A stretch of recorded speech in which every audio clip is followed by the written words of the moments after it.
Lombok bagi saya adalah karunia yang tidak pernah habisnya untuk dieksplor. Lombok bagi saya adalah kampung halaman, bukan hanya untuk kita-kita di sini, tapi kampung halaman buat semua yang memang merindukan apa namanya, kedamaian, merindukan kesejukan, ya merindukan bahwa ketika dia berada di pulau ini, dia merasakan mahakarya Tuhan itu demikian dekatnya, sehingga dia semakin bisa bersyukur. Saya katakan kita punya Grit itu kan sudah bukan lagi berbicara sebagai destinasi pilihan, tapi sudah menjadi destinasi utama, terlebih menjadi destinasi super prioritas. Ini kan pencapaian yang sangat luar biasa. Momentumnya adalah ketika kita di tahun 2015 itu mendapatkan penghargaan dunia wisata halal. Ini kan sesuatu leverage daya ungkit bagi kita semuanya, dan itu berdampak kepada semua aspek. Jadi Lombok dengan prestasinya itu memberikan efek bola salju kepada daerah-daerah lain untuk melakukan hal-hal serupa. Terutama. Bang, banyak sekarang anak-anak milenial, terutama Gen Z, sekarang lagi mencoba mempreparasi diri mereka. Ini kata GP nih di Lombok nih, gue mau jadi apa di sini kira-kira? Nah, Abang bisa nggak kasih mereka insight gitu kan? Ini anak-anak nih harus mempersiapkan apa untuk ke depan agar mereka digunakan di tanah mereka sendiri.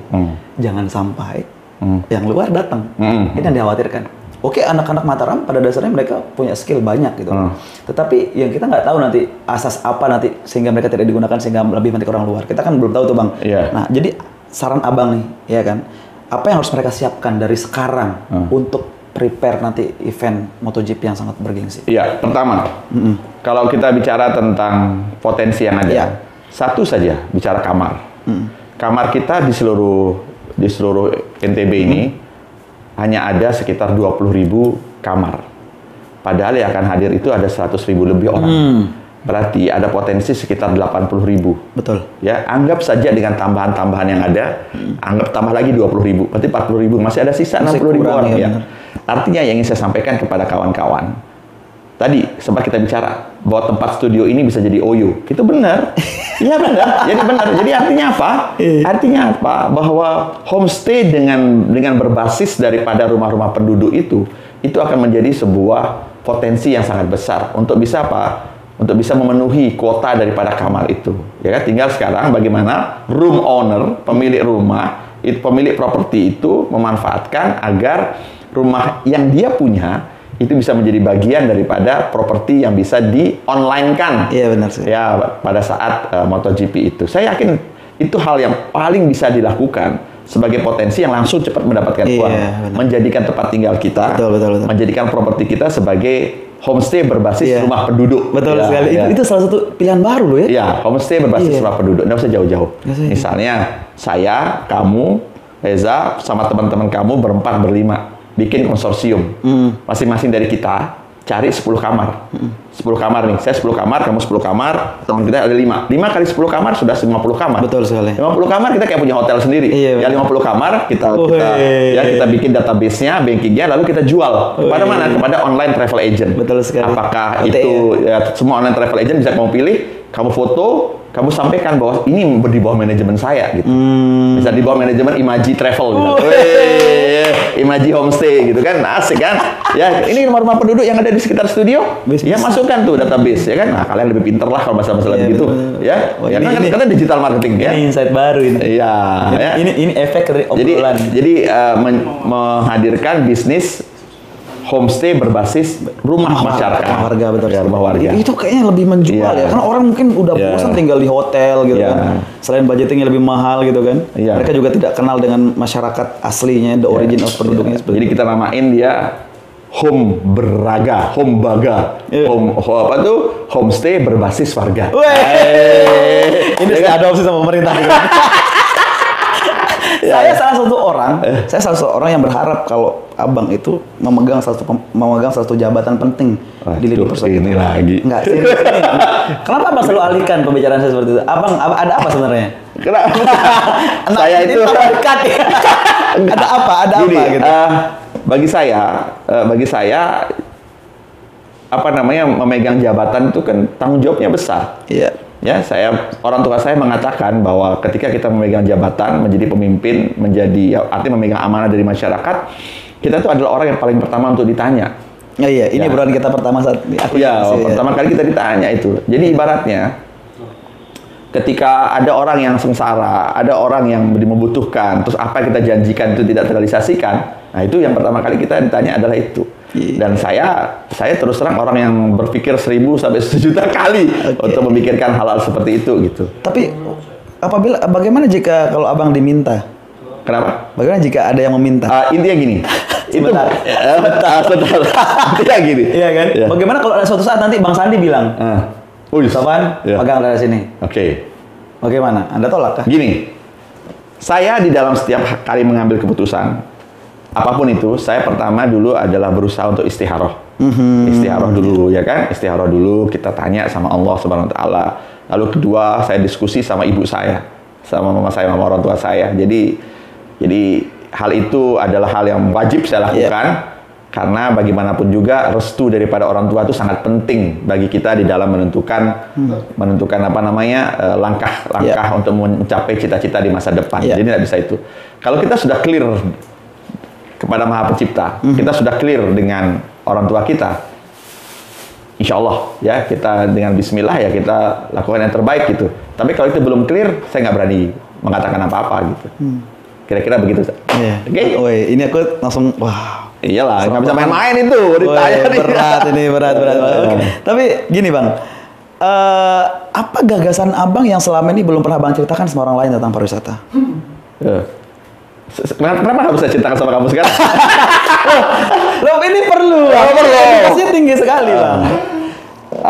Gini. Apa the great mind seorang Taufan Rahmadi yang belum pernah diceritakan sama orang lain dan dia berharap sesuatu ini akan kejadian? Dunia. Ini kita bicara dunia kan? Ya dunia. Kalau akhirat, kalau kamu jelas visi akhiratnya apa, Taufan? Nah, visi akhirat saya, insya Allah menjadi manusia bertakwa, ya.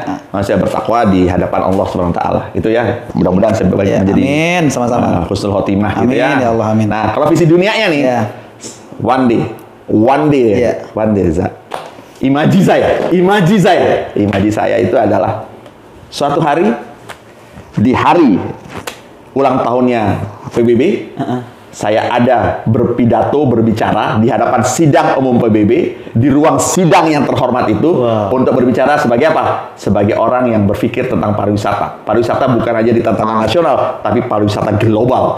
Dan saya mendapatkan kehormatan bicara di antara para pemimpin negara di sidang PBB itu. Gitu, kira-kira. Amin. Ini maksudku nih. Ini yang beda Bang. Anda punya mindset sebesar itu. Anda punya mindset sangat besar. Berarti ketika Anda mempunyai mindset yang besar, Anda orang besar berarti. Masya Allah. Itu luar biasa. Itu law of resistance bekerja, man. Artinya ketika mindsetnya sebesar itu, berarti perlahan kan meniti jalan ke arah sana kan. Masya Allah. Ini mindsetnya besar nih, kan? Besar global gitu kan. Artinya Abang sudah menyiapkan jalan untuk meniti ke arah sana dong, secara perlahan. Walaupun, let's say kata masih jauh, tapi jalan sudah pasti Abang titi mulai dari sekarang. Gimana? Ya, kertas mimpi. Wah, itu saya bilang kertas mimpi. Ya, kertas mimpi saya itu alhamdulillah masih ditempel di lemari. Lemari sudah nggak ada. Tapi yang paling penting itu di hati. Kertas mimpi saya itu alhamdulillah sudah banyak yang tercapai. Masya Allah. Ya, sudah banyak yang tercapai. Nah, salah satu kertas mimpi saya yang tadi itu. Jadi kertas mimpi di mana nanti di dalam puncak karir saya sebagai orang yang concern terhadap pariwisata, disitulah momentum puncaknya. Ya, mudah-mudahan amin ya rabbal alamin. Nah, di dalam meniti itu saya membiarkan diri saya, fokus saya adalah kepada satu. Saya mengabdi ini, saya niatkan kompasnya itu adalah bahwa ini saya lakukan untuk kemaslahatan, bukan untuk diri saya. Ya, ketika saya bicara tentang kemaslahatan, berarti Allah bersama saya. Gitu. Baik. Nah, ketika Allah bersama saya yakin Allah pasti bantu saya memudahkan jalan itu. Jadi itu aja paradigma saya. Saya suka pariwisata, passion saya di pariwisata, saya dudukkan. Saya tidak ingin menjadi menjadi bagian daripada orang yang menganjurkan pariwisata itu untuk hal-hal yang negatif. Nggak mau saya dudukkan itu benar-benar. Nah, sudah oke, ya Allah, saya tidak ingin menjadi bagian daripada itu. Tapi saya ingin menjadi bagian dari pariwisata yang membuat kita semakin dekat denganmu, ya Allah. Itu saya punya prinsip. Nah, ketika itu sudah kita dudukkan sebagai tujuan kita, sebagai dasar pergerakan kita, ya udah.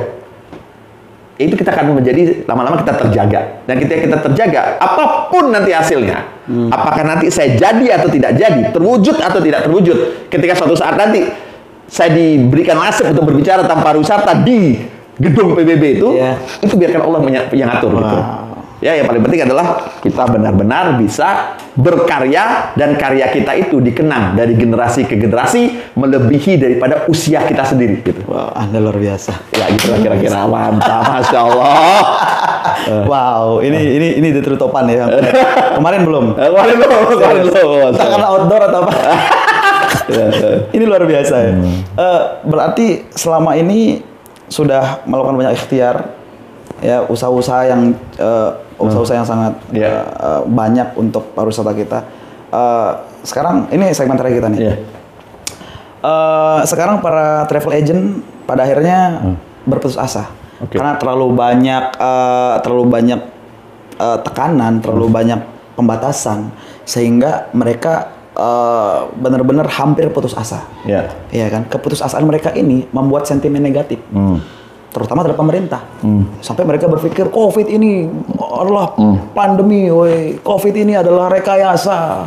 Ya karena jelas tempat makan mereka sudah diusik sama itu. Artinya kan secara beringas, artinya mereka menitik beratkan itu pemerintah.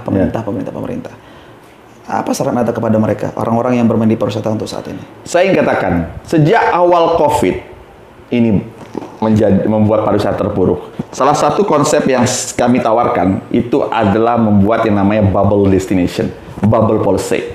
Ini kerap saya dengungkan. Setiap sekali saya bicara dengan media, yang saya sampaikan bahwa sudah saatnya pemerintah untuk berbicara tentang bubble policy. Nah, mereka sedang melakukan itu sekarang. Tapi tentunya untuk membuat bubble policy ini tidak mudah. Kita contohnya saja. Pertama, salah satu bagian daripada bubble policy itu ada Travel Corridor Arrangement, TCA namanya.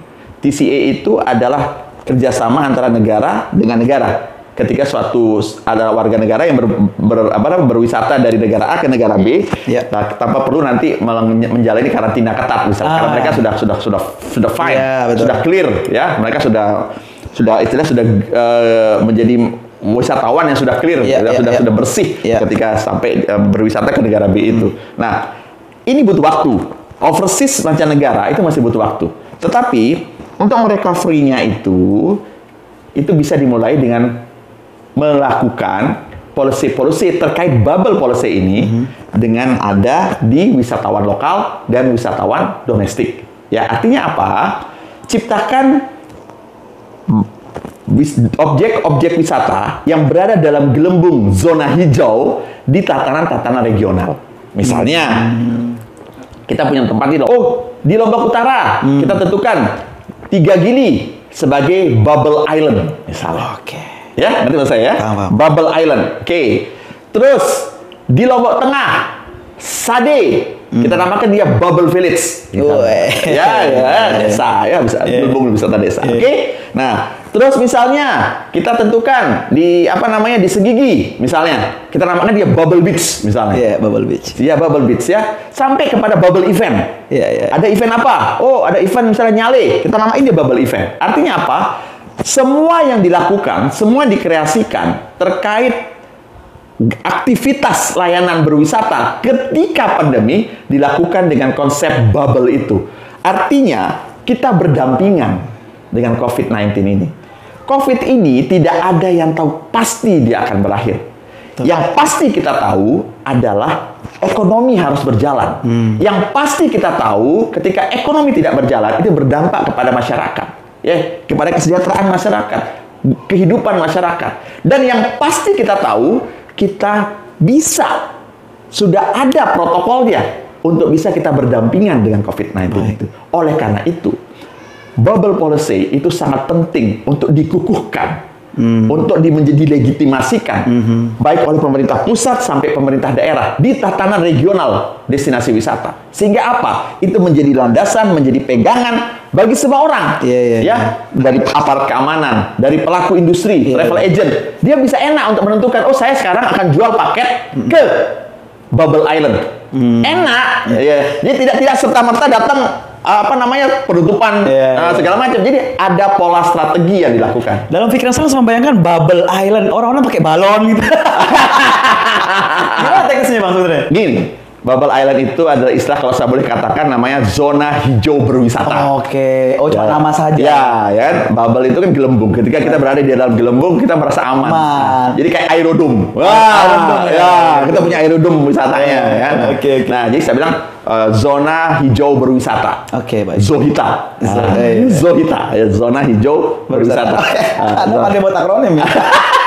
Ya, zona hijau berwisata. Nah, Zohita ini kita sampaikan, kita munculkan di tempat-tempat tertentu. Ada kriterianya. Nah, kriteria itulah yang kita koordinasikan sama-sama. Kita bicara sama Satgas Covid, kita bicara sama aparat keamanan, kita bicara sama pelaku industri, kita bicara sama kepala desa, semuanya menjadi awik-awik bersama tentang zona hijau pariwisata itu. Ini detail sekali ya, luar biasa. Ini ide Abang berarti ya? Ide ya, Opa yang bantu saya.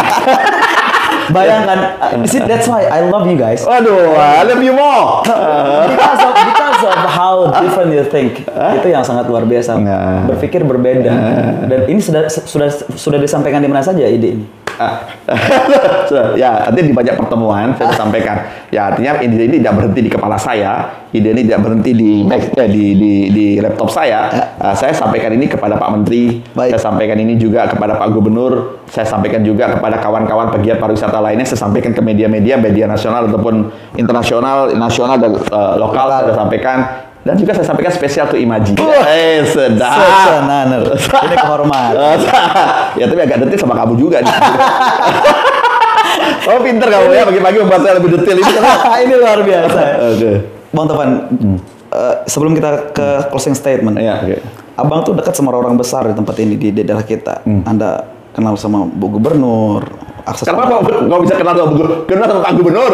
Enggak, Bu Gubernur dulu nih. Karena aku sering lihat story Abang kan. Abang kemarin sempat di-review makanan Abang sama beliau. Bu Wagub. Bu Wagub, bukan Bu Gubernur, Bu Wagub. Oh iya, Bu Wagub maksudnya, sorry. Bu Wagub ya kan. Anda kenal sama beliau, terus Bang Zul juga, beberapa orang besar di sini. Di NTB. Itu anugerah sih buat Abang kayaknya. Ya. Ya, gini. Alhamdulillah saya merasa beruntung. Beruntung itu gini, dulu saya punya pekerjaan namanya event organizer. Dari event organizer itu secara alami ketika saya mengerjakan event dari banyak orang-orang besar, jadinya saya bersentuhan sama banyak orang besar itu gara-gara kita mengadakan event. Tidak ada batasan protokoler setelah itu. Karena sudah terbiasa seperti itu, kemudian saya masuk di kreatif strategik. Di pekerjaan saya di kreatif strategik expert di beberapa pekerjaan-pekerjaan yang sifatnya eksklusif. Artinya itu pendampingan kepada beberapa tokoh-tokoh yang ada di sini ya. Nah, di dalam proses pekerjaan itu pun saya menjadi terbiasa untuk berkomunikasi, untuk berdiskusi kepada mereka-mereka yang selama ini menjadi top leader lah. Nah, mungkin dari situ jaringan saya, terus ketika kita dan concern saya apalagi di bidang pariwisata, kami pun sering berkomunikasi dan bertukar pemikiran gitu. Nah, Pak Gubernur menurut saya adalah sosok yang sangat luar biasa. Beliau adalah muda dengan pemikiran-pemikiran jenius menurut saya terkait pariwisata, terkait bagaimana dia ingin membangun daerah ini. Ya, itu tidak mudah. Memang tidak mudah gitu, tapi saya melihat Pak Gubernur sendiri memiliki goodwill yang luar biasa untuk bisa membangun daerah ini. Terus yang kedua Ibu Wagub. Ibu Wagub ini dengan apa namanya boleh saya katakan dengan leadership beliau yang sangat strong leader kalau menurut saya. Salah satu strong wanita yang memiliki karakter pemimpin yang kuat begitu. Terus beliau ini memiliki ketegasan, kepedulian terkait banyak hal gitu, terutama pendidikan yang saya lihat. Pendidikan, terus juga tentang masalah sampah, ya kan, zero waste. Salah satunya adalah beliau memiliki pemikiran. Dan kebetulan ternyata yang baru saya tahu beliau itu juga suka kuliner gitu, ya kan, kuliner. Dan kebetulan juga alhamdulillah beliau menjadi salah satu pelanggan kami ya untuk dimasakan kuliner ini. Kebetulan kan ayam taliwang, ya kan, ayam taliwang. Nah, kemudian beliau cocok, ya alhamdulillah gitu kan. Semoga lancar ya. Ya semoga lancar. Ya, itu sisi lain. Alamatnya. Langsung sini. Oh, alamat ya? Ada di sini. Ada. Ya. Oh, udah ada ya nanti. Ayam Taliwang. Ayam Taliwang, Haji Murad, Jalan Pelikan nomor 6, Pajang Mataram. Aslinya ayam Taliwang. Hei, Legend. Legend sejak tahun 67 ya. terus. Agak Luar biasa ya. Berasa kayak pakai ganja ya. Ketawa mulu soalnya. Pegel. Oke, Bang, terakhir closing statement, Bang. Apa yang ingin Abang sampaikan untuk anak-anak muda di luar sana? Baik. Jadi yang sangat penting sekali, apa yang bisa Abang rangkum semuanya di satu. Adik-adikku sekalian, di dalam mengejar cita-cita itu tidak bisa untuk instan. Tidak bisa untuk kita berdiri sendiri. Itu butuh energi positif yang tumbuhnya itu bukan saja dari diri kita, coba dari luar. Ya. Oh, kamu kejar apapun, pastikan kompasnya, dasarnya itu harus kuat. Apa dasar yang kuat itu? Satu, pertama adalah restu daripada orang tua. Yang kedua adalah berbicara tentang bagaimana kita memastikan kita berada di jalan Allah Subhanahu wa taala, jalan Tuhan yang Maha Kuasa. Sehingga apa? Ketika kita mengejar cita-cita dimudahkan, ya. Apapun itu, pastikan kalian mendudukkan untuk kemaslahatan. Pariwisata yang baik itu pariwisata yang mendidik. Pariwisata yang baik itulah pariwisata yang mensejahterakan. Pariwisata yang baik adalah pariwisata yang bisa membangun pride-ness kita. Bukan saja sebagai orang Lombok, sebagai orang NTB, tapi juga sebagai orang Indonesia. Tapi pride-ness kita adalah sebagai masyarakat manusia yang memberikan kepada kemaslahatan bagi alam semesta ini. Ya, pariwisata adalah Indonesia. Pariwisata adalah Indonesia, dan itu ada berawal daripada imaji kita tentang berlibur dan berwisata. Luar biasa. Oke? Anda luar biasa. Masya Allah. Thank you, brother. Luar biasa. Oke, Imaji People. Ini satu obrolan yang paling berat yang pernah aku lakukan di Imaji TV untuk pariwisata ya. Karena berbicara dengan orang yang tepat, yang punya kapabilitas di bidangnya, dan ini sangat luar biasa. Semoga ini bisa mengedukasi kalian semua. Don't forget to like, comment, and subscribe. Jangan lupa untuk dapetin merch, langsung aja klik di Imaji Instagram. Saya Reza Laki, Taufan Rahmadi. See you next time, man. Assalamualaikum warahmatullahi wabarakatuh. Waalaikumsalam.